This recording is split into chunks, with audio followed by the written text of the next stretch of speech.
जवाहर नवोदय पर आधारित हम लोग प्रैक्टिस सेट देखेंगे, औसत पे आधारित क्वेश्चंस। तो औसत पे आधारित क्वेश्चंस जो कि प्रीवियस ईयर्स में पूछा गया है, मतलब पिछले साल जो पेपर हो चुके हैं उनमें किस प्रकार से औसत से संबंधित क्वेश्चन पूछता है, हम वैसे क्वेश्चंस को लेंगे और आपको हल करने की विधि को बताएंगे कि कैसे औसत के सवाल पूछे जाते हैं और कैसे आप सेकंड में उसके जवाब दे सकते हो। उसको समझने के लिए, सेकंड में जवाब देने के लिए सबसे पहले आपको धीमा धीमा हर एक चीज के बेसिक को पकड़ना होगा। जिस दिन आपके अंदर बेसिक समझ में आ जाता है, सवाल अपने आप इजी हो जाता है। तो सवाल कोई कठिन नहीं होता है, केवल समझ विकसित होने की देरी होती है। तो चलो हम लोग फर्स्ट वाला सवाल सबसे पहले देखेंगे। आप लोग को स्क्रीन पे सवाल दिखेगा, सवाल को आप लोग देखेंगे। मैं अपने मोबाइल में सवाल को देख लेता हूं, क्योंकि सवाल वो आपको ही दिखाई देगा, मुझे नहीं दिखाई देगा। तो मैं अपने मोबाइल में उस सवाल को देख लेता हूं। तो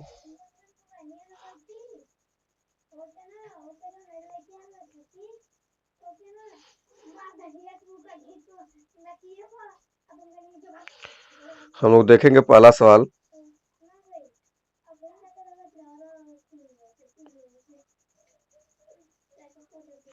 सबसे पहला क्वेश्चन है ये, देखिए 20 सामानों का औसत 18 है। यदि प्रत्येक सामान से 3 घटा दिया जाए तो सामानों का नया औसत क्या होगा। मैंने इस पे आधारित एक सूत्र भी बताया इसके पिछले वाला वीडियो में, दूसरा वीडियो में 2 नंबर वाला में आप देखिएगा। वहां पे मैंने बताया कि यदि किसी भी कितने भी सामान का औसत दिया हो, यदि प्रत्येक सामान में से कुछ घटाने या कुछ जोड़ने की बात करता है, तो आपको सभी सामानों में जोड़ना घटाना नहीं है, केवल औसत के मान में से ही उतना घटा दीजिए, वही आंसर हो जाएगा नया औसत का। मतलब क्या पूछ रहा है, कह रहा है कि 20 सामान है, 20 वस्तुएं हैं, उनका औसत कुछ दिया है। अब क्या कर रहा है कि यदि सभी सामानों में 3 घटा दिया जाए, यानी हर सामान में से 3-3 घटा दिया जाए, तो उसका नया औसत क्या होगा। तो ऐसे सवालों को लगाने के लिए आपको कुछ करना नहीं है, जितना सभी में से घटाने का रहा है, आप केवल उस पुराने वाला औसत में से ही इस मान को घटा देंगे, जितना घटाने के लिए कर रहा है वही नया औसत हो जाएगा। तो यहाँ नया औसत क्या हो जाएगा, 20 सामानों का औसत 18 है, यदि प्रत्येक सामान से 3 घटा दिया जाए तो सामानों का नया औसत क्या हो जाएगा। तो सामानों का नया औसत होगा, सामानों का नया औसत हो जाएगा, सामानों का नया औसत देखेंगे हम लोग क्या होगा भैया। तो यहाँ पे मैंने बताया कि सबसे इजी तरीका क्या होता है, सबसे आसान तरीका है, आपको क्या करना है, पुराने औसत में से आपको जितना जोड़ा या घटाया जा रहा है, तो प्रत्येक वस्तु में से घटाने वाला मान या जोड़ने वाला मान माइनस करना है, प्रत्येक वस्तु में घटाने वाला मान, प्रत्येक वस्तु से घटने वाला मान, प्रत्येक वस्तु से घटने वाला मान, प्रत्येक वस्तु से घटने वाला मान। तो ये किसको बताता है, नया औसत को। ये किसको इंडिकेट करता है, नया औसत। अगर नया औसत निकालना है आपको किस कंडीशन में, जबकि किसी वस्तु का औसत दिया हुआ है और उस औसत में, यदि किसी वस्तु का औसत दिया हुआ है और कह रहा है कि प्रत्येक वस्तु में से कुछ घटाया जोड़ा जाए तब औसत निकालना है। तो जब घटाया जाएगा तो पुराने औसत में से प्रत्येक वस्तु में घटने वाला मान को घटा दो, और जब जोड़ा जाएगा तो जोड़ देंगे। इस पे विरोध तरीका से हम लोगों ने सेशन कर लिया है। तो हम लोग देखेंगे यहाँ पे क्या देखेंगे, यहाँ पे देखेंगे भैया पुराना औसत कितना है, 20 वस्तुओं का सामानों का औसत 18 दिया था, अब प्रत्येक वस्तु में से क्या घटा रहा था, 3। तो इसका आंसर क्या हो जाएगा, 18 माइनस 3 15 हो जाएगा। नया औसत क्या हो जाएगा, 15। कितना आसान है। आप सोच के देखिए, यदि आपको ये कॉन्सेप्ट नहीं पता रहता तो आपको पूरे सामानों में से 3 घटाइए फिर 20 से भाग दीजिए, तो कुछ ज्यादा ही टाइम ले लेगा। इसलिए आपको क्या करना है, पुराने औसत में से प्रत्येक वस्तु में घटने वाला मान को घटा देना है, तो आपका क्या हो जाएगा, आराम से हल हो जाएगा शार्ट तरीका से। तो आपको नया औसत निकल जाएगा, पुराने औसत में से सभी वस्तुओं में घटने वाला मान। घट रहा है तो घटाएंगे, कह देगा कि सभी वस्तुओं में जोड़ दिया जाता है, तो यहाँ प्लस का चिन्ह लगाकर उस वस्तु को जोड़ देंगे, वही आंसर हो जाएगा। नेक्स्ट क्वेश्चन देखेंगे हम लोग। 20 परीक्षणों का माध्य 65 पाया गया। यह सवाल बहुत ही बेहतर है। 20 परीक्षणों का, देखिए लिखा है, देखिए 20 परीक्षणों का माध्य 65 पाया गया, किंतु बाद में यह पाया गया कि 69 के स्थान पर 20 प्रेक्षणों का माध्य 65 पाया गया, किंतु बाद में यह पाया गया कि 69 के स्थान पे 96 पढ़ लिया गया था। इस प्रकार सही माध्य कितना होना चाहिए? अब ध्यान से पढ़ने वाली बात है। देखिए माध्य कैसे निकाला जाता है? माध्य का मतलब क्या होता है? औसत। माध्य का मतलब औसत। औसत कहता है कि कुल, औसत बराबर क्या होता है? कुल वस्तुओं की संख्या, कुल वस्तुओं की संख्या मतलब कुल पदों का योगफल, कुल मानों का योगफल, कुल मात्राओं का योगफल, जितना टोटल मान दिया ना उसका योगफल ऊपर और टोटल पदों की संख्या नीचे। तो औसत निकालने के लिए कुल पदों का योगफल ऊपर और कुल पदों की संख्या नीचे लिखते हैं, तो औसत निकल जाता है। अब यहाँ पे औसत में की बात कर रहा है कि भैया तुम जब औसत निकाल रहे थे तो तुमने 69 के स्थान पे क्या ले लिया? 96 ले लिया। 69 के स्थान पे 96 ले लिया, तो आपने 69 की जगह पे 96 ले लिया, तो मतलब ज्यादा कुछ ले लिया। जितना ज्यादा लिए वो पूरे मान में से उतना घटाकर अब फिर से हम लोग क्या निकाल देंगे? औसत। तो आराम से शुद्ध मान निकल जाएगा। कैसे? देखिए ध्यान से। अगर यहाँ पे दिया है कि 20 प्रेक्षणों का माध्य 65 पाया गया होगा, 20 प्रेक्षण का मतलब 20 वस्तुओं का माध्य 65 पाया गया, तो 20 वस्तु रहे होंगे और उनका माध्य 65 रहा होगा, तो ये कुल योग आ जाएगा, 20 वस्तुओं का योग आ जाएगा, 20 प्रेक्षणों का योग आ जाएगा। 20 गुणे 65 आपको बताया है कि योग बराबर क्या होता है? औसत गुणे पदों की संख्या। औसत गुणे पदों की संख्या, प्रेक्षणों की संख्या, मात्राओं की संख्या, जो भी है, ठीक है। तो यहाँ पे हो जाएगा योग बराबर औसत गुणे प्रेक्षणों की संख्या। अब आपको योग निकालना है, टोटल हो रहा है कितना जोड़ने पर। जब जोड़ रहे हैं तो यहां मिल रहा है, गुणा कर रहे हैं तो क्या हो रहा है? 0, 2 5 10, 2 6 12 1 13, 1300 टोटल हो रहा है। यानी जब 20 संख्याओं को जोड़ा गया होगा तो उसका मान कितना आया होगा? 1300। ये जब 1300 आया होगा, मेरी बात को ध्यान सुनना, ये 1300 जब आया होगा तो ये कुल योग है। कुल योग है, कुल योग 1300 है। अगर कुल योग 1300 है तो बोल रहा है कि इसमें आपने 69 के जगह पे 96 जोड़ दिया था। जब मैं 69 की जगह पे 96 जोड़ दिया था तो आपने 69 के स्थान पे ज्यादा मान ले लिया, तो इसमें 1300 हो गया। इसका मतलब यह है कि आपको एक काम करना होगा। क्या करना होगा? अब आपको नया औसत निकालना है, शुद्ध औसत। नया औसत का मतलब शुद्ध औसत निकालना है। तो शुद्ध औसत कैसे निकलेगा? जब आप 69 की जगह पे 69 का प्रयोग करेंगे तब ना, क्योंकि इसमें तो 96 का प्रयोग कर दिए थे। मतलब जब जोड़ रहे थे तो 69 के स्थान पे 96 लिख दिए थे, तो 1300 आ गया था। तो आपको क्या करना है? 1300 में से 96 घटा देंगे, क्योंकि 96 ने जोड़ दिए थे 69 की जगह पे, और इसके जगह पे क्या जोड़ देंगे? 69। 1300 में आपने 96 जोड़ दिया था, तो आप 1300 में 96 घटा दीजिए और उसके जगह क्या जोड़ दिए? 69। अभी भी कितने प्रेक्षण? 20 ही रहेंगे, क्योंकि आपने 96 की जगह 69 जोड़ दिया, तो अभी भी 20 ही वस्तु है। तो बस औसत क्या होता है? सभी वस्तुओं का योग बटा वस्तुओं की संख्या। तो 1300 में से आपने क्या किया? 96 घटाकर 69 जोड़ दिया, क्योंकि 96 इसमें जोड़ दिया गया था, लेकिन 69 जोड़ना चाहिए था, तो मैंने 69 जोड़ दिया और 96 निकाल दिया। अब यहाँ पे क्या करना है? माइनस वाला ज्यादा है तो माइनस का निशान करना है। 1300, 96 में से 69 घटा दो, तो 16 में से 9 हो जाएगा तो क्या आएगा? 7, 8 में से 6 हो जाएगा तो 2, तो 27 होगा। क्या हो जाएगा? 27। अब बटा में क्या रहेगा? 20। अब यहाँ पे घटा लो। अब यहाँ पे घटाना है, 10 में से 7 जाएगा तो 3, यहाँ बचेगा 9, 9 में से 2 जाएगा तो 7, यहाँ पे क्या बचेगा? 2 1, 1273 बटा में 20। 1273 बटा में क्या हो जाएगा? 1273 बटा में 20 हो जाएगा। अब आपको क्या करना है? अब यहाँ पे आराम से आपको क्या कर लेना है?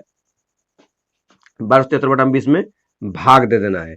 तो भाग देने के लिए आप आराम से दे सकते हैं। आप पहले 2 का भाग दीजिए, बाद में 10 का भाग दीजिए, आप 20 का डायरेक्ट भाग दीजिए। तो 20 5 100, 20 छका 120, 6 बार जाएगा 120 हो जाएगा। 120 हो गया, यहाँ पे 7 आ गया, ऊपर से 3 उतार लेंगे, 73 हो जाएगा। 73 में भाग देंगे तो कितना बार जाएगा?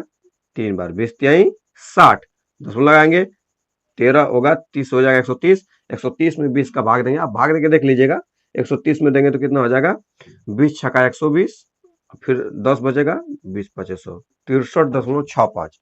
63.65 पहला ऑप्शन सही है।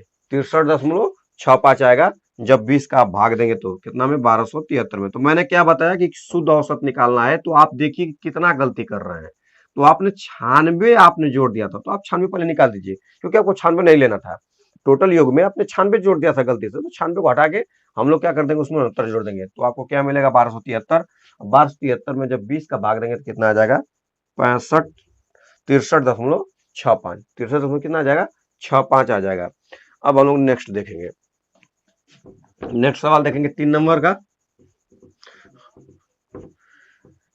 ये सब प्रीवियस क्वेश्चंस हैं।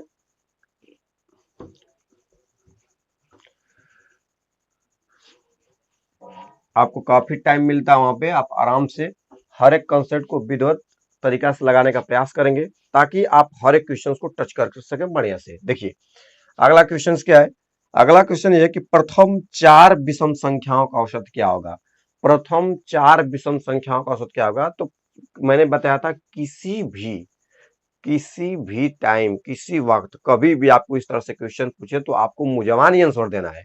किसी भी, अगर प्रारंभ से, याद रखना प्राकृतिक संख्या में प्रारंभ से पूछेगा, प्रथम 4, प्रथम 20, कितना भी, अगर विषम पूछ दिया कि प्रथम 4 विषम विषम प्रथम 4 विषम संख्याओं का औसत ज्ञात कीजिए, तो वही आंसर होगा 4 ही। प्रथम 20 विषम संख्याओं का औसत ज्ञात कीजिए, आंसर भी क्या होगा 20 ही होगा। प्रथम 100 विषम संख्या का औसत ज्ञात कीजिए, क्या होगा 20 ही होगा, क्योंकि मैंने पीछे सब कुछ ये कॉन्सेप्ट बता दिया है। दो वीडियो में मैंने यही सब बताने का प्रयास किया है। तो किसी भी प्रथम विषम संख्या का औसत पूछेगा, विषम प्राकृतिक संख्या का औसत पूछेगा, तो जितना का पूछेगा ना वही आंसर होगा। जैसे यहाँ दिया है प्रथम 4 विषम संख्या का औसत, तो 4 ही होगा। प्रथम 100 विषम संख्या का औसत पूछता है तो क्या होता, 20 ही होता। तो इसका आंसर क्या हो जाएगा, 4 ही हो जाएगा। तो डायरेक्ट आप क्या कर सकते हो, 4 डाल सकते हो, इसका आंसर क्या हो जाएगा 4।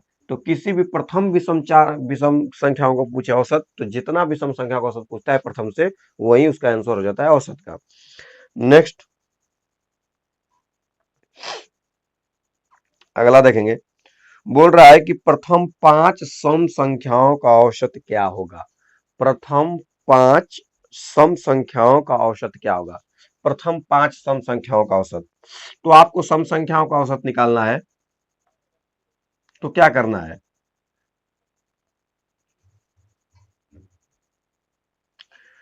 5 सम संख्याओं का औसत। तो प्रथम 5 संख्याओं का औसत निकालना है, तो आप बताइए प्रथम 5 सम संख्याओं का निकालना है। तो सम संख्याएं क्या होती हैं, सम संख्याएं 2 4 6 8 10, 2 4 6 8 10 होता है। तो आपको सम संख्याओं का औसत निकालना है, तो करना कुछ नहीं है, एक जोड़ देना है। जितना सम संख्याओं का औसत पूछेगा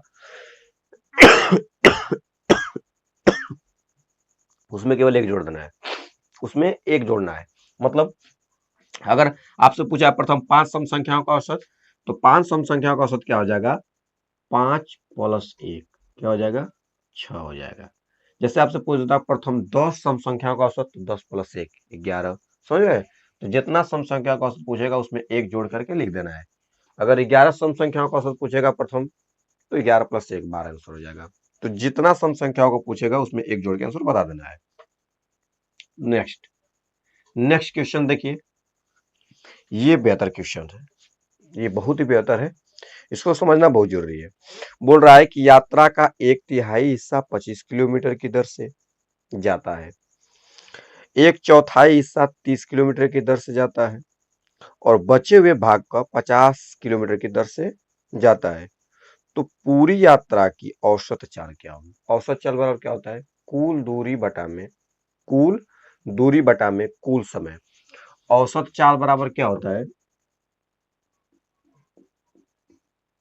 औसत चाल बराबर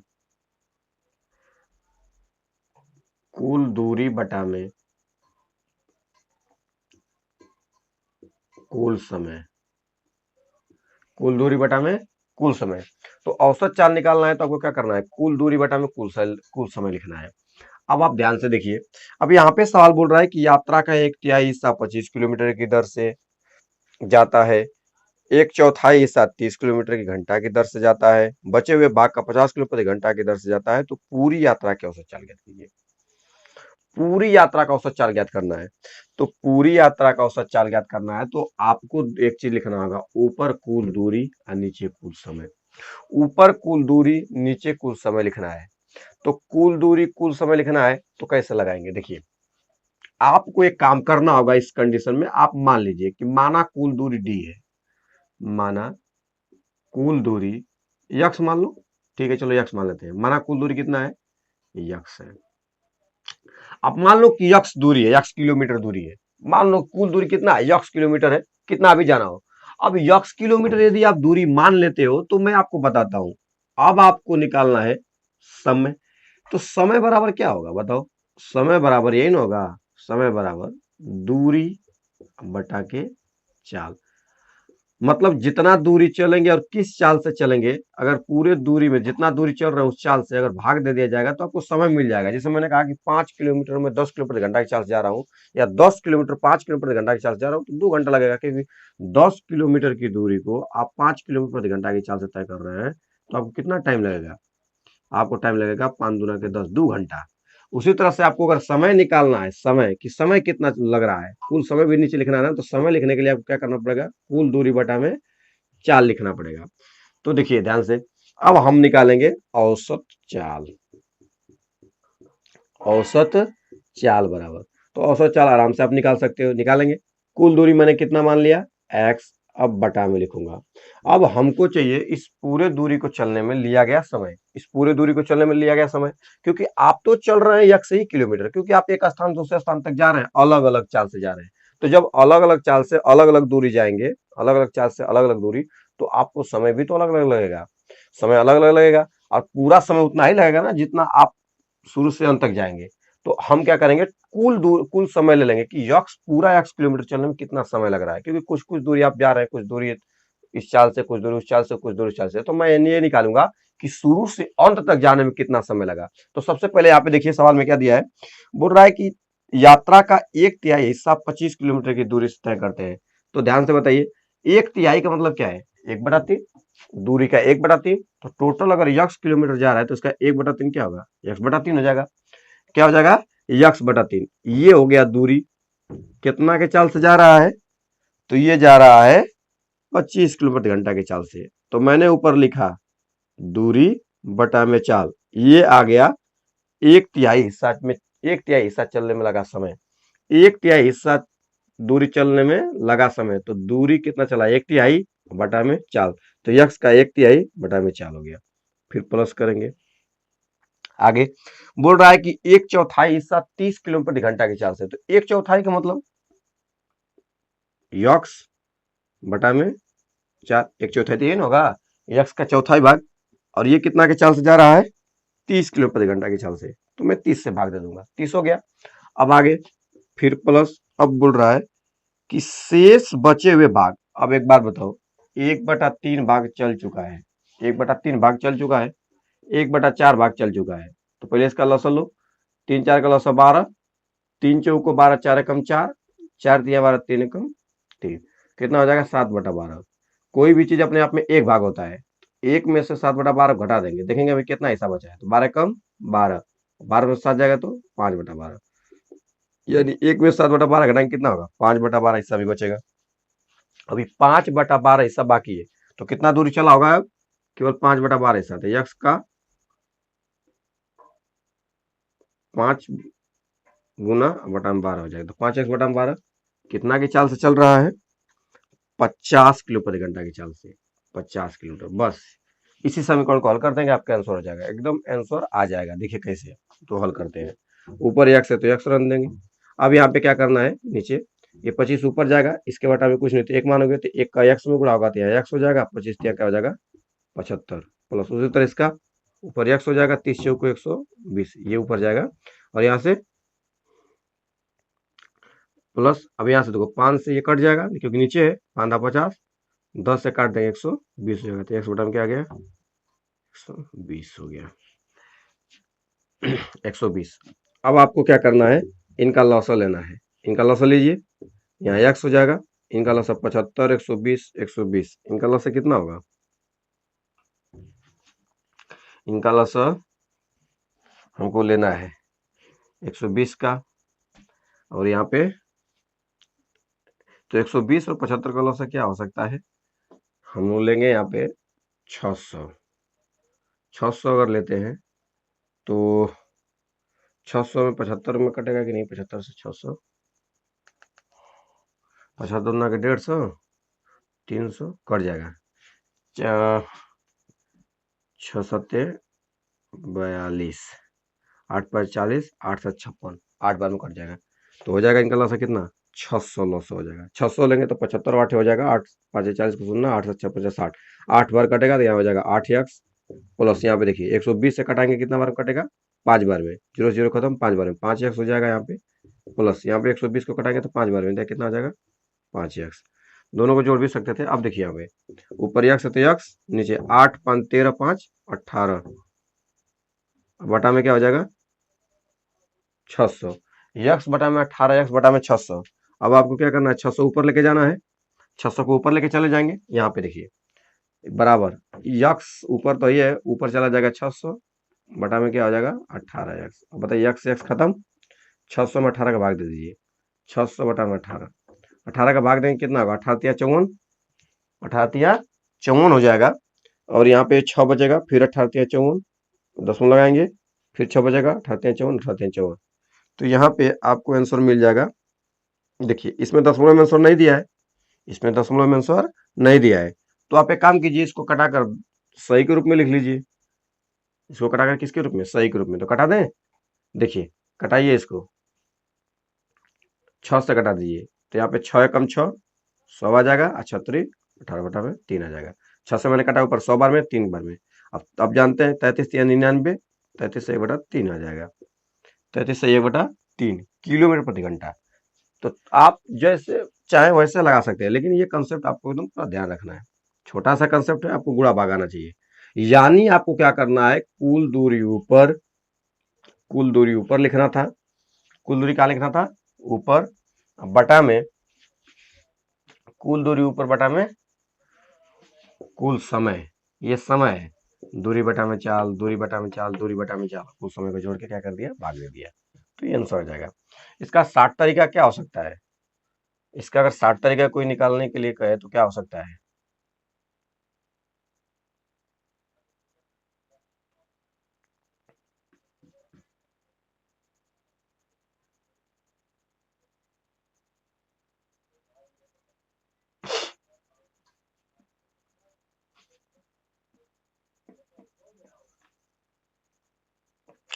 इससे 60 तरीका आप अगर देखिए, अगर इससे 60 तरीका आप जानने का प्रयास करेंगे तो आपको समझ में नहीं आएगा। मैं जहां तक रिकमेंडेशन करूंगा कि आपको ये बेसिक तरीका आपको पता होना चाहिए। जब तक आप बेसिक तरीका से नहीं समझेंगे इसको, कंसेप्ट को, तब तक आपको मजा नहीं आएगा सवाल में। तो हर चीज का एक छोटा सा बेसिक तो होना चाहिए, बहुत ज्यादा बड़ा भी नहीं है। मैंने डायरेक्ट इसको एक समीकरण में विरो कर देखा दिया। नेक्स्ट क्वेश्चन देखते हैं। 4 संख्याओं का औसत 40 है, यदि पहली 3 संख्याओं का योग 75 है तो चौथी संख्या ज्ञात कीजिए। देखिए ये क्वेश्चन बढ़िया है, ये क्वेश्चन बढ़िया है। क्या बोल रहा है, 4 संख्याओं का औसत 40,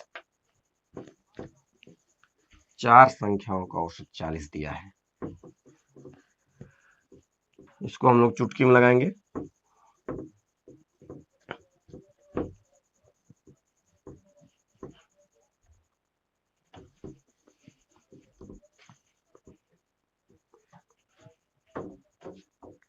देखिए 4 संख्याओं का औसत 40 है, यदि पहली 3 संख्याओं का योग, तो 4 संख्याओं का औसत दिया है। ध्यान से देखिएगा, क्वेश्चन है 4 संख्याओं का औसत, तो औसत 4 संख्याओं को दिया है तो पहले योग निकालो। टोटल चारों संख्या का योग कितना होगा, चारों संख्याओं को जब जोड़ा जाएगा तो योग कितना होगा, तो जोड़ेंगे हम लोग। तो 4 संख्याओं का औसत, तो पदों की संख्या गुणे औसत कर देंगे तो क्या निकल जाएगा, पदों की संख्या गुणे औसत कर देंगे तो क्या निकल जाएगा, योग निकल जाएगा। चारों संख्या का योग हो जाएगा, कितना आ गया 160। जब अब 4 संख्याओं का औसत 40 होता था तो टोटल योग कितना रहा होगा, 40 40। देखिए टोटल संख्या जो रहा होगा 160, 160 में 4 का भाग देंगे तभी 40 आएगा। इसका मतलब कुल योगफल 160 और कुल पदों की संख्या 4 है, तो औसत कितना आ गया 40। तो आपको कुल योग निकालना है तो क्या करना है, कुल पदों की संख्या में औसत से गुणा करना है। तो 4 पद है, 40 औसत है, तो गुणा करना 160, ये टोटल 140 है, 160 है। कितने को, 4 को जब जोड़ेंगे, 4 पदों को जोड़ेंगे तो कितना होगा 160। यहां बोल रहा है कि 3 संख्याओं का योग, यानी 3 को संख्याओं को जब जोड़ा गया होगा तो कितना आ रहा है 75। इसका मतलब कि तीन संख्याओं का योगफल 75 रहा होगा, तो 10 में से 5 जाएगा तो 5, और यहाँ पे 15 में 7 जाएगा तो 8। अब एक बात बताओ, तीन संख्याओं का योग, तीन को संख्या का योग ये 75 अकेला है, तो एक ही संख्या ना बचा जो कि इसमें ज्यादा होगा, कितना होगा? 85 होगा। कितना हो जाएगा? 85। मतलब ये है कि ये 160 जो है चार संख्याओं का औसत है, चार संख्याओं का योग है, और उसमें से कह रहा है कि तीन संख्याओं का योग 75 है, तो इसका मतलब ये उस संख्या जो होगी 85, ये अकेले होगी। 85 में 75 डालेंगे तो चार संख्या हो गया ना, एक संख्या ये, तीन संख्याओं का योग ये, तो चार संख्या का योग कितना हो गया? 160 हो गया। तो आपको तीन संख्याओं का योग दिया, आपने चार संख्या का योग निकाला था, तो चार संख्याओं के योग में से तीन संख्या का योग घटा देंगे तो एक ही संख्या बचेगी, तो हो जाएगी वो 85। तो मैंने क्या बताया? कुल संख्याओं का योग निकालना है, कुल संख्याओं का योग आ गया 160, ये चार संख्याओं का योग है, कहा इसमें तीन संख्याओं के 75 है, तो 75 निकाल दो तीन संख्याओं का योग, इसमें से निकालेंगे तो 85 आएगा। ये 85 मतलब ये 75 निकालने के तीन संख्या खत्म, तो एक ही ना बचा, तो एक ही संख्या क्या होगा? 85 हो जाएगा। नेक्स्ट क्वेश्चन देखेंगे हम लोग। सचिन ने 40, 85, 120, 36 रन और गंगोली ने 54, 24, 160, 14 रन बनाए। बताइए किसके द्वारा बनाए गए रनों का औसत अधिक है? दोनों का औसत निकालकर कंपेरिजन कर लेना है, दोनों का औसत निकालना है अलग अलग, और आपको क्या कर लेना है? आराम से बता देना है कौन ज्यादा होगा। देखिए, तो यहाँ पे सचिन द्वारा, सचिन का रन निकाल लेंगे हम लोग कि सचिन ने कितना रन बनाया, इसका औसत निकालो सचिन का। क्या करना है भैया? पूरे मान को जोड़ो, 40 प्लस 86 प्लस 120 प्लस 36, कितने पारी में खेला ये? 1 2 3 4 पारी में, तो 4 हो जाएगा। अब आपको क्या करना है? 4 का इसमें भाग देना है। देखिए 4 का आप जोड़ के भाग दीजिए, चाहे अलग अलग भाग दीजिए, क्योंकि ये पूरे के बटा में है तो सब में भाग दे सकता है, अलग अलग अलग अलग सब में भाग दे सकता है, या इनको जोड़ कर भाग दे सकते हैं। तो 4 का भाग सब में दे दीजिए, 4 दाब पे 40, यहाँ से 4 दूना के 8, 4 दूना के 8, और यहाँ पे 6 है, 4 कम 4 हो जाएगा, 10 में लगा देंगे, 4 5 20, यहाँ पे कटाइए, 4 तिहाई 12 30 हो गया, 4 9 36, जोड़ दीजिए, आंसर हो जाएगा। अभी जोड़िए, 10 और 9 19, 10 और 9 19 हो जाएगा, 19 में 30 डालेंगे तो 39, 39 को जोड़ दो, तो 39 को जोड़ेंगे यहाँ पे 21.5 में 5 में 39 को जोड़ देंगे, 39 कर रहे हैं 49 को, 49 ना होगा, 10 और 30 40 49, 49 जोड़ दीजिए, जोड़िए। तो यहाँ पे 49 जोड़ेंगे तो 9 1 10 को 0, 4 2 6 70.5, ये आ गया सचिन का औसत। 70.5 जो है सचिन का औसत आ गया। सचिन द्वारा बनाया गया रनों का औसत कितना है? 70.5 है। अब हम लोग निकाल लेते हैं, हम लोग निकालते हैं किनके द्वारा बनाए गए रनों की संख्या। तो गांगुली के, गांगुली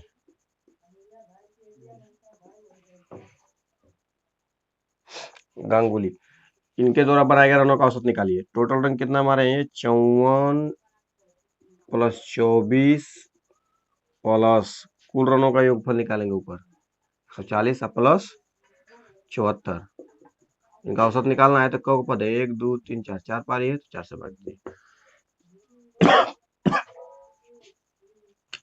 देखिए 4 से घटा दीजिए अलग अलग, 4 से कटेगा, 4 कम 4 14 होगा, 4 3 12, 4 5 20, 4 6 24, 4 4 3 12, 4 5 20, यहाँ से 4 कम 4, 4 8 32, 4 5 20। अब जोड़ दीजिए बस इनको, 18.5 13.5, तो 18 में 13 डालेंगे तो 31 हो जाएगा, 1.5 है 32, 32 6 38, 38 में 35 डाल दीजिए, तो 35 35 70 3 73। अब बताइए किसका ज्यादा रहा? ये है 73, ये है 70.5, ज्यादा किसका है? तो ज्यादा हो जाएगा गांगुली का, ज्यादा किसका हो जाएगा? गांगुली का हो जाएगा, गांगुली।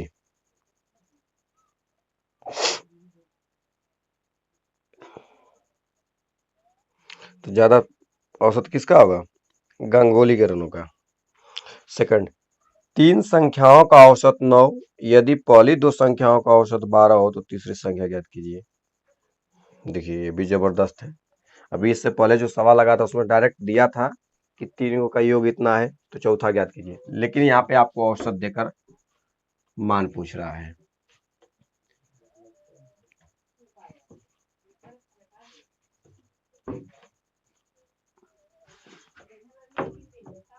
देखिए तीन संख्याओं का औसत 9 है, यदि पहली दो संख्याओं का औसत 12 है तो तीसरी संख्या ज्ञात कीजिए। आपको केवल ऐसे सिचुएशन में केवल योगफल ज्ञात करना है। जितने पदों का औसत दिया है उतने पदों का योगफल ज्ञात कीजिए, टोटल योगफल में से घटा दीजिए, जो बचेगा वही लास्ट वाला संख्या हो जाएगा। देखिए कैसे, अब आपको यहाँ पे क्या करना है, सवाल में सबसे पहले आपको लिखना है कि टोटल तीन संख्याओं का औसत कितना है। तो यदि तीन संख्याओं का औसत 9 है तो उनका कुल योग कितना होगा, तो उनका योग निकालने के लिए आपको क्या करना है, संख्या गुणे औसत करना है। तो तीन संख्याओं का योग कितना हो गया, 3 नवा 27, यानी तीन संख्याओं का योगफल हो गया 27। तीन संख्याओं का योगफल 27 हो गया। अगर आपको तीन संख्याओं का योग 27 दिया है तो अब आपको क्या पूछ रहा है, कह रहा है कि दो संख्याओं का औसत यदि 12 है, यानी केवल दो संख्याओं का औसत, तो दो संख्याओं का औसत दिया है तो दो संख्या का योगफल कितना होगा। तो दो संख्याओं का औसत 12 है तो उनका योगफल कितना हो गया, 12 दूना के 24, क्योंकि संख्या गुणे औसत हो जाएगा योगफल। तो यहाँ आ गया 24। ये 24 जो है ये दो संख्याओं का योग है और ये जो 27 ये तीन संख्याओं का योग है। तो दो संख्या आपको पता चल गया कि दो संख्याओं को जोड़ने पर 24 आ रहा है, तीन संख्याओं का यहाँ योग कितना दिया, 27। तो इसका मतलब कि तीसरी संख्या कितना होगा, तो 27 में 24 घटा देंगे तो कितना आ जाएगा, 3। कितना आ जाएगा, 3 आ जाएगा। इसका मतलब तीसरी संख्या कितनी होगी, 3 होगी।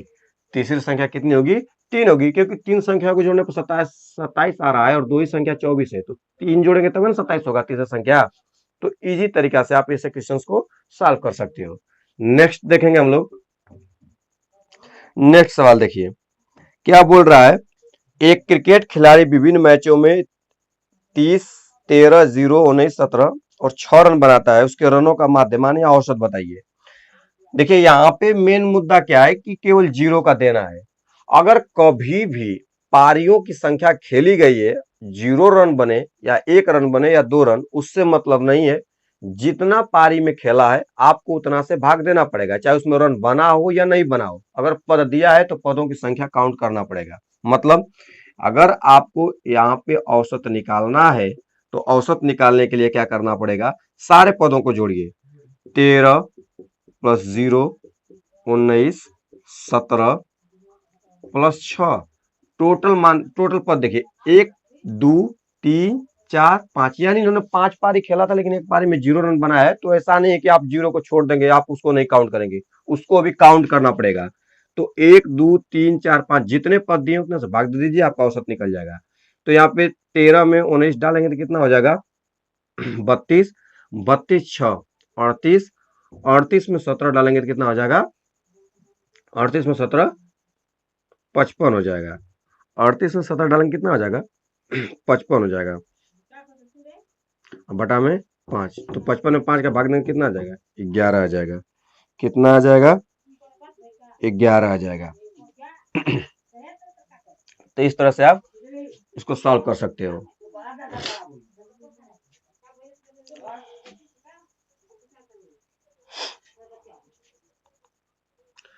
अब हम लोग नेक्स्ट देखेंगे।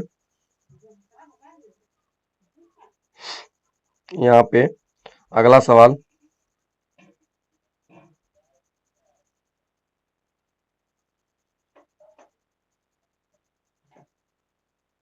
अगला सवाल ये है,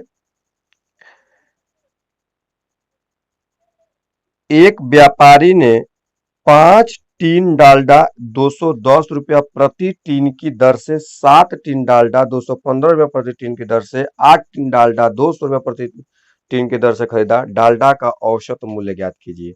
ऐसा क्वेश्चन मैंने बताया था कि 5 पदों का औसत इतना है, 6 पदों का औसत इतना है, 8 पदों का औसत इतना है। तो आप वहां पे उस तरीका से भी लगा सकते हो।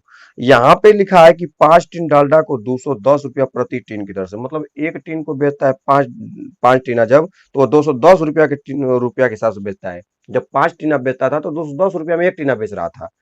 और बोल रहा है कि जब 7 टीना बेचता है तो 215 रुपया के प्रति टीना के दर से बेच रहा है, और 8 टीना बेच रहा है 200 रुपया प्रति टन से। तो बोल रहा है कि डालडा का औसत मूल्य क्या होगा, तो मतलब पूरा डालडा बेचने के बाद उसका अगर बराबर बराबर दाम पे बेचा गया होता तो कितना दाम होता। तो उसके लिए आपको क्या करना है, वही बात, कुल मूल्य ऊपर और कुल टीनों की संख्या नीचे। कुल मूल्य आपको निकालना पड़ेगा, टोटल कितना मूल्य हो रहा है, और टोटल टीनों की संख्या नीचे लिख देंगे, आराम से लग जाएगा। तो ऐसे क्वेश्चंस में लगाने के लिए आपको क्या करना है, सबसे पहले क्वेश्चंस को ध्यान से समझिए। एक व्यापारी है 5 टीन डालडा 200 रुपया प्रति टीन के हिसाब से बेच रहा है, मतलब 5 टीना डालडा था, एक टीना को 210 में बेचेगा तो 5 टीना को कितना बेचेगा, 5 गुणे 210 में। जैसे मैंने कहा एक पैकेट बिस्कुट 10 रुपया में, तो 5 पैकेट 50 रुपया, 10 गुणे 5 हो जाएगा। उसी तरह एक टीन को 210 रुपया में बेच रहा है तो 5 टीन को कितना में बेचेगा, तो 5 गुणे 210। उसके बाद क्या बोल रहा है, ये हो गया 5 टीनों का कुल मूल्य, फिर प्लस करेंगे क्योंकि अभी आगे भी बेच रहा है, आगे बेच रहा है 7 टीन डालडा, 7 टीन डालडा को 215 के रेट में बेच रहा है, यानी 7 टीना डालडा का दाम इतना होगा, 7 गुणे 215, फिर प्लस करेंगे। अगला बार 8 टीना बेच रहा है केवल 200 रुपया के हिसाब से, तो 200 गुणे 8 कर देंगे, तो ये क्या हो गया, 5 टीना का टोटल दाम हो गया, ये 7 टीना का दाम, ये 8 टीना का दाम, ये टोटल दाम ऊपर, और नीचे क्या कर देंगे, टोटल टीनों की संख्या को जोड़ देंगे, 5 + 7 + 8, 5 टीना 7 टीना 8 टीना, 5 7 12 8 20 टीना हो गया टोटल। अब आपको क्या कर देना है, इनको आप अलग अलग भी हल कर सकते हो, या तो पूरा गुणा करके जोड़ जाड़ के आप कटा दीजिए। तो यहाँ पे हम लोग 5 का गुणा 0 में करेंगे तो 5 0 है 0, 5 एकम 5, 5 दूना का 10, तो 5 का गुणा क्या है 3050 प्लस 7 का करिए, 7 5 35, 7 एकम 7 3 10 हो जाएगा, 7 5 35 को 5, 7 एकम 7 3 10 को 0 हासिल 1, 7 दूना के 14 1 15 हो जाएगा, प्लस 8 का मल्टीप्लाई 0 0 8 दूना के 1600, बटा में क्या हो जाएगा 5 7 12 8 20, 20 आ गया। अब आपको क्या करना है, 20 से अलग अलग भाग देकर जोड़ भी सकते हैं, नहीं तो एक के बार जोड़ के कटा सकते हैं। तो मैं एक ही बार जोड़ देता हूँ, 0 5 5 5 ही होगा, क्योंकि 0 5 है, 0 है तो 5 ही होगा। दूसरी संख्या 0 या दूसरा 0 या 5 है तो 5 आ जाएगा। तीसरा संख्या 6 है, तीसरा संख्या 5 है, 6 5 11, या कुछ नहीं तो 11 को 1 हासिल 1 1 1 2 1 3, 1 1 2 1 3 हासिल 1 4, 4155 बटा में क्या आ गया 20। अब इसको कटा दीजिए, तो यहाँ पे कटाना है तो 20 से भाग दे दीजिए, 20 दूना के 40, दो बार में कटेगा, एक बचेगा 15 उतरेगा, भाग नहीं जाएगा, 5 उतारना पड़ेगा तो 0 बढ़ाना पड़ेगा, 155 हो गया। अब 155 हो गया तो 20 वाट 160 होता है, 20 वाट 160, तो 20 7 140 होगा तो 7 बढ़ जाएगा, 140 हो गया, 140 होगा तो बचेगा 15, बचेगा कितना 15, आपको लगाना पड़ेगा दशमलव, फिर 150 होगा, 20 7 140, 20 5 100, 207.75, कौन सा ऑप्शन है 207.75, फर्स्ट ऑप्शन है। तो इस तरह से आप लगा सकते हो, टोटल मान ऊपर और टोटल डब्बों की संख्या या पदों की संख्या जो भी है, डब्बा है तो डब्बों की संख्या से। तो मैंने क्या किया, टोटल योगफल निकाल लिया कि कितना कितना रुपया हम कुल बेचा था, कुल मान, और अब मैंने क्या किया कि उस कंडीशन में डब्बों की संख्या से भाग दिया, तो आपको पता चल गया कि पर डब्बा को यानी पर टीन को कितना रुपए में बेचा हुआ है, वही औसत हो जाता है। तो आपने हर टीना का दाम लगभग क्या देखा 207.75 रुपया। नेक्स्ट क्वेश्चन देखिए, अगला क्वेश्चन क्या है, तीन संख्याओं का औसत 7 है, यदि पहली दो संख्याओं का औसत 5 है, तीसरी संख्या, अभी मैंने ऊपर का एक सवाल लगाया, तीन संख्याओं का औसत दिया है 7, तो पहली दो संख्याएं दे दिया है, तो ऐसे सवाल को लगाने के लिए मैंने क्या बताया, तीन संख्याओं का औसत 7 है, तीनों संख्याओं का योगफल कितना होगा, 3 गुणे 7 21 होगा, योगफल आ गया तीन संख्याओं का। दो संख्याओं का योगफल, यहाँ पे दो संख्याओं का औसत दिया है, यानी दो संख्याओं का औसत कितना दिया 5, तो कितना हो जाएगा इसका योगफल 10। तो अगर तीन संख्याओं का योगफल 21 है या दो संख्याओं का योगफल 10 है, क्योंकि मैंने क्या किया पदों की संख्या गुणे औसत कर दिया, 10 है तो तीसरा कितना होगा भैया, 21 है तीन को संख्या का योगफल, और दो योग का 10 है तो तीसरा 11 ना होगा, तभी जोड़ेंगे इसमें, तो तीन को संख्या का योगफल हो जाएगा 21, तो क्या हो जाएगा 11, तो 21 में से 10 घटाने में क्या मिल जाएगा 11, तो दो संख्या का औसत कितना है, दो संख्या का औसत 5, तो योगफल कितना होगा 10, तीन संख्या का औसत कितना है 7, तो योगफल कितना होगा 21, 21 में से 10 घटाएंगे तो 11 आ जाएगा, तो तीसरा संख्या का मान हो जाएगा। अगला क्वेश्चन, किसी कक्षा के 30 विद्यार्थियों की औसत आयु 15 वर्ष है। किसी कक्षा के 30 विद्यार्थियों की औसत आयु 15 वर्ष है। 30 विद्यार्थियों का औसत आयु 15 वर्ष है। यदि अध्यापक को भी शामिल कर लिया जाए तो औसत आयु में 1 वर्ष की बढ़त हो जाती है। अध्यापक की आयु ज्ञात कीजिए। बहुत ही बेहतरीन क्वेश्चन है, बहुत ही बेहतरीन क्वेश्चन। किसी कक्षा के 30 विद्यार्थियों की औसत आयु 15 वर्ष है। मतलब 30 जब विद्यार्थी थे तो उनको औसत आयु कितना हो रहा था? 15 वर्ष हो रहा था। लेकिन कह रहा है कि यदि अध्यापक को भी शामिल कर लिया जाए, अब 30 पहले विद्यार्थी थे, अध्यापक शामिल हो जाएंगे, कितने लोग हो जाएंगे? 31 लोग। अब 31 लोग का जो औसत आएगा, उस औसत पुराने वाला औसत में केवल 1 का वृद्धि हो जाएगा। देखिए कितना इजी सवाल है। अब आपको क्या करना है, पहले 30 लड़के थे तो इनका औसत कितना था? 15। तो टोटल इनका अगर 30 विद्यार्थी थे, इनका औसत आयु कितना था? 15 वर्ष। तो 15 वर्ष ये 30 विद्यार्थियों का औसत आयु था, तो 30 विद्यार्थियों का कुल आयु कितना हो जाता? तो 15 तिया 45, 450 वर्ष हो जाता। यानी जब 15 छात्रों का उम्र, 30 छात्र का उम्र को अगर जोड़ा जाता, 15-15 साल अगर जोड़ा जाता तो 450 वर्ष के होते लड़के सब। 450 वर्ष के टोटल थे 30 लड़का मिलकर। यानी हर लड़का 15 साल का होगा तो 30 लड़का मिलकर कितना हो जाएगा? 450 वर्ष। अब 450 वर्ष ये 30 लड़कों का था। अब क्या बोल रहा है कि एक टीचर भी शामिल हो जाता है। टीचर शामिल होगा तो 30 लड़का था, अब कितना हो गया? 31।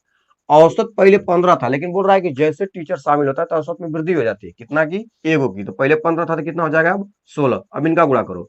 16 कम 16 को 6, 16 कम 16 को 6, हासिल 1, 16 तिया 48, 48 है 1, 49 हो जाएगा। कितना हो गया? 496, 496 वर्ष। ये देखिए 30 विद्यार्थियों का उम्र 450 है, ये है 31 लोगों का, मतलब 30 गो छात्र एगो टीचर, तो 496 हो गया टोटल उम्र। यानी कितना ज्यादा है? 450 से 496 कितना ज्यादा है? तो आप कहोगे सर 46 वर्ष ज्यादा है। कितना वर्ष ज्यादा है? 46 वर्ष। क्योंकि ये 450 30 लड़कों का टोटल उम्र था और ये 431 लोगों का उम्र था 496, तो कितना ज्यादा है इस पहले वाले से? 46। ज्यादा क्यों है? क्योंकि एक टीचर शामिल हो गया। अगर इस 30 में एक टीचर शामिल होता हुआ ना 496 आया, यानी 46 की जो वृद्धि हो रही है टीचर की वजह से हो रही है। तो टीचर का उम्र कितना था? 46 वर्ष था, क्योंकि 46 वर्ष ही ना बढ़ पाएगा, क्योंकि 30 बच्चों का तो फिक्स है। तो 46 वर्ष ज्यादा हो रहा है 450 में, तो 46 वर्ष ही क्या हो जाएगा? उस टीचर की आयु हो जाएगी। ऑप्शन नंबर 3 सही है, तीसरा ऑप्शन नंबर है। तो ऐसे आप इसका भी उत्तर निकाल सकते हो।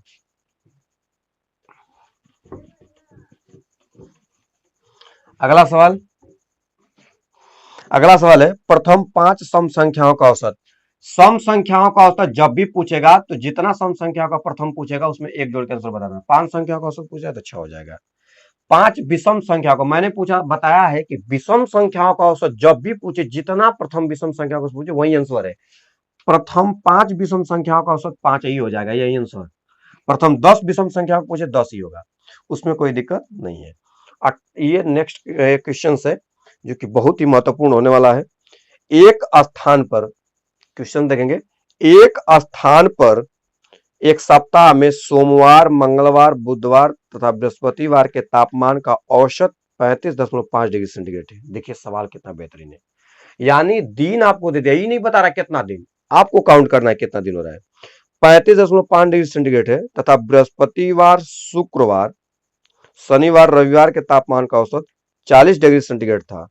यदि उस पूरे सप्ताह के औसत ताप का मान 38 डिग्री सेंटीग्रेड रहा तो बृहस्पतिवार के ताप का मान ज्ञात कीजिए। ऐसे सवाल को लगाने के लिए मैं एकदम आपको एक एक चीज को समझाऊंगा ताकि आप बेहतरीन तरीके से इस बात को पकड़ सको कि आपसे पूछ क्या रहा है, आप कैसे इसको समझोगे। शॉर्ट तरीका तो आप लगाएंगे लेकिन इसको समझना है।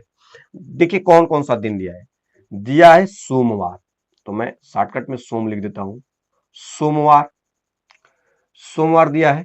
फिर दिया है मंगलवार, सोमवार, मंगलवार। उसके बाद बुधवार, बुधवार। उसके बाद बृहस्पतिवार, बृहस्पतिवार, बृहस्पतिवार। सोम, मंगल, बुध, बृहस्पति। सोम, मंगल, बुध, बृहस्पति। इनका औसत दिया है, इनका औसत दिया है कितना degree? 35 degree centigrade, 35 degree centigrade. अब एक बात बताइए, इन चारों दिन का औसत दिया है 35 डिग्री सेंटीग्रेड। तो अगर मैं ये कहूं कि इन चारों का कुल तापमान कितना होगा, कुल तापमान, तो आप जानते हैं अगर टोटल मान 4 गो है, मतलब 4 दिन है, और प्रत्येक दिन यानी औसत कितना है 35.5, ये प्रत्येक दिन का तापमान हो जाएगा ना। औसत का मतलब मैंने बताया था बराबर बराबर, यानी चारों दिन में अगर 35.5 डिग्री सेंटीग्रेड के दर से या 35.5 डिग्री के औसत से 4 दिन का तापमान है, तो टोटल तापमान 4 दिन का मिला के कितना होगा। तो 4 5 20 को सुनना हो जाएगा, और 4 5 20 2 22, और 4 3 12 2 14, 142 डिग्री सेंटीग्रेड इन 4 दिन का